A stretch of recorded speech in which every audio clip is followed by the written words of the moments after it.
আমাদের মধ্যে অনেকেই রক্তচাপ কমে গেলে নুন জল খেয়ে থাকে, কিন্তু হঠাৎ যদি রক্তচাপ বেড়ে যায় তাহলে কি করবে?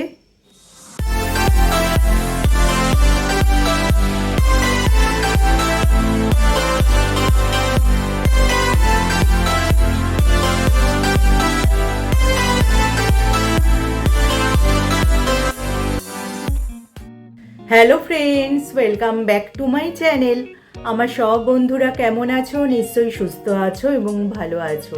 যখন দেখবে হঠাৎ রক্তচাপ কমে যায়, আমরা অনেকেই কিন্তু নুন চিনির জল খেয়ে থাকি, বা পাশে কারো রক্তচাপ কমে গেলেও আমরা নুন চিনির জল দিয়ে থাকি। কিন্তু রক্তচাপ যদি হঠাৎ করে বেড়ে যায়, তার কিন্তু কিছু লক্ষণ দেখা যায়, যেমন মাথা ঘোরে, বুক ধড়ফড় করে। এই সব লক্ষণ দেখা দিলে কিন্তু তোমাদের সঠিক পদক্ষেপ নিতে হবে, না হলে কিন্তু বিপদ ঘটতে পারে। এছাড়া কিছু ঘরোয়া উপায় তোমাদের অবলম্বন করতে হবে। প্রথমেই যেটা বলবো, তোমাদের শান্ত হয়ে কোনো নিরিবিলি জায়গায় বসতে হবে এবং ধীরে ধীরে শ্বাস নিতে হবে। গভীরভাবে শ্বাস প্রশ্বাসের অনুশীলন কিন্তু মনকে যেমন শান্ত করবে, তেমনি তোমাদের রক্তনালীগুলিকেও শিথিল করতে সাহায্য করবে, যার ফলে রক্তচাপও কমবে। এরপর তোমাদের ধীরে ধীরে 1 গ্লাস জল খেতে হবে। ঘরের তাপমাত্রায় রাখা 1 গ্লাস জল কিন্তু তোমাদের খেতে হবে। তার কারণ হচ্ছে, অনেক সময় শরীরে জলের অভাব হলেও কিন্তু রক্তনালীগুলি সংকুচিত হয়, যার ফলে রক্তচাপ বেড়ে যেতে পারে। এছাড়াও উচ্চ রক্তচাপে কিন্তু ঘাম ঝরতে পারে, তাই তোমরা যদি ঠান্ডা সেঁক দাও তাহলে কিন্তু আরাম পাবে। মাথা এবং ঘাড়ের পেছন দিকটা ঠান্ডা জলে ভিজিয়ে কোনো টাওয়েল বা গামছা যদি দিয়ে রাখো, বা আইস ব্যাগ দিলেও কিন্তু দেখবে যে শরীরের তাপমাত্রা কমবে, যার ফলে কিন্তু রক্তচাপও কমবে।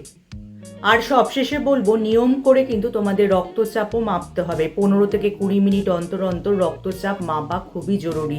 আর যদি দেখো যে এই ব্লাড প্রেশার বা রক্তচাপ 180/120 বেশি, তার সাথে সাথে শ্বাসকষ্ট, বুকে ব্যথা বা দৃষ্টি ঝাপসা হয়ে যাচ্ছে, তাহলে কিন্তু দেরি না করে অবশ্যই চিকিৎসকের সাথে পরামর্শ করে হসপিটালে নিয়ে যাওয়া জরুরি। আর তার সাথে সাথে এই ঘরোয়া উপায়গুলি করতে থাকবে, তাহলে কিন্তু এই বিপদের ঝুঁকি অনেকটাই কমবে। তাহলে যদি আজকে আমার ভিডিওটা তোমাদের কাজের মনে হয় বা তোমাদের উপকারে আসে, লাইক আর শেয়ার করে দিতে একদমই ভুলো না। যারা আমার এই চ্যানেলটা প্রথম দেখছো, চ্যানেলটাকে অবশ্যই সাবস্ক্রাইব করে নিও এরকম উপযোগী ভিডিও আরও দেখার জন্য। তার পাশে যে বেল আইকনটা আছে, ওটা প্রেস করে অন করে দিও, যার ফলে যখনই আমি ভিডিও আপলোড করব, নোটিফিকেশান তোমাদের কাছে পৌঁছে যাবে। আজ তাহলে আসি, আবার দেখা হবে আগামী পর্বে।